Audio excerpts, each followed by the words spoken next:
more of that conversation, too. Good day. I'm Andrea Mitchell, live in Washington. First up, calls for Attorney General Eric Holder to resign at an explosive Senate hearing today, investigating the leak of classified intelligence programs and other issues with justice. With me now, Pennsylvania Republican Senator Pat Toomey. Senator, we want to talk about the economy in a moment, but we just want to get your perspective on this. Now, we should point out that Senator Cornyn, who took the lead along with Lindsey Graham, but Senator Cornyn in particular is one of 21 senators who voted against the confirmation of Eric Holder.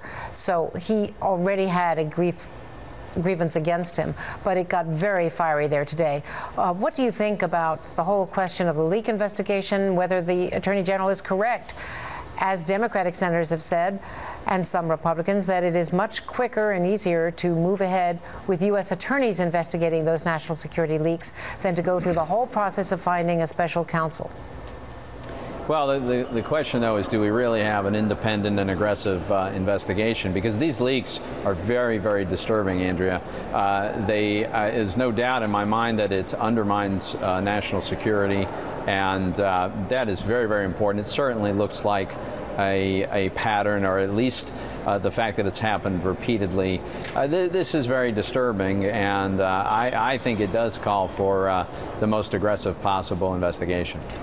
And you don't think that the U.S. attorneys, one of whom was a Bush appointee, could conduct that investigation and do it in a more timely way?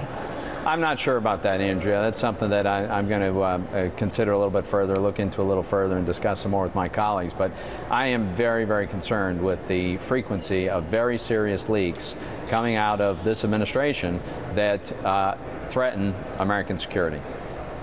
Now, let me talk about the economy, because as we face this fiscal cliff in the fall, there are a number of senators, now more than 32 senators, including some members of the leadership on both sides, who have been meeting privately, quietly, trying to come up with proposed legislation to deal with what the looming disaster in the fall. You are one of those leaders. You've been involved, I believe, in conversations along the way.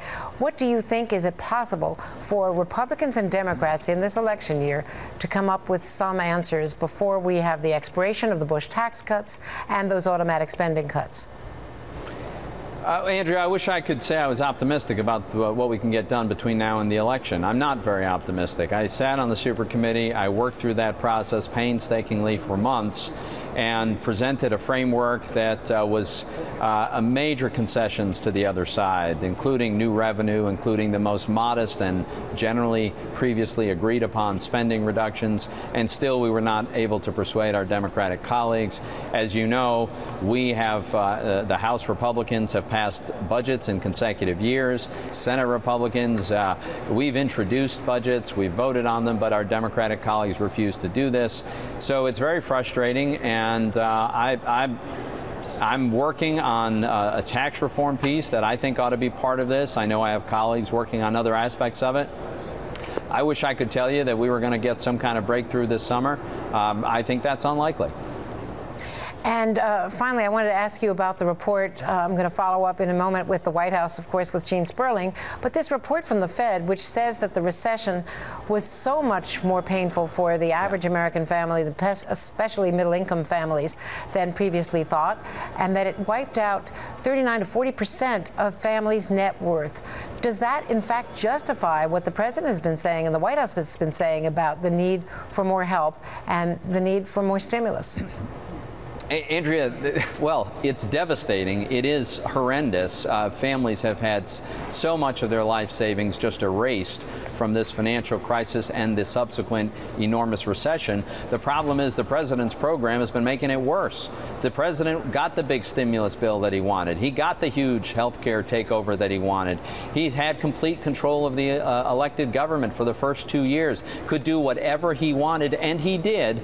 And we are still in this terrible situation where the economic growth is so feeble that we're not even creating enough jobs to meet the demands of the new entrants in the workforce, much less putting back to work the people who've lost their jobs. What we need to do is clear away some of these excessive regulations, bring federal spending under control, because we're on a completely unsustainable level, and that's having a chilling effect on the economy, and take off the table the threat of this massive tax increase. Unfortunately, the president wants to double down on all the failed policies that he's been pursuing. Of course, we should point out that that Fed report only went through 2010, so it doesn't even bring us up to date. So we don't know what the data are from the last 2 years. But we do know the last year hasn't gone very well, and even now our economy is not even growing at 2%.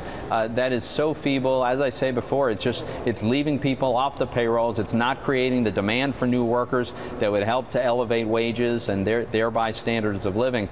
No, we're still in a very bad place. And we really need to break from these policies that have gotten us here. Senator Toomey, thank you very much. Thanks for joining us today. And as we point out, that recent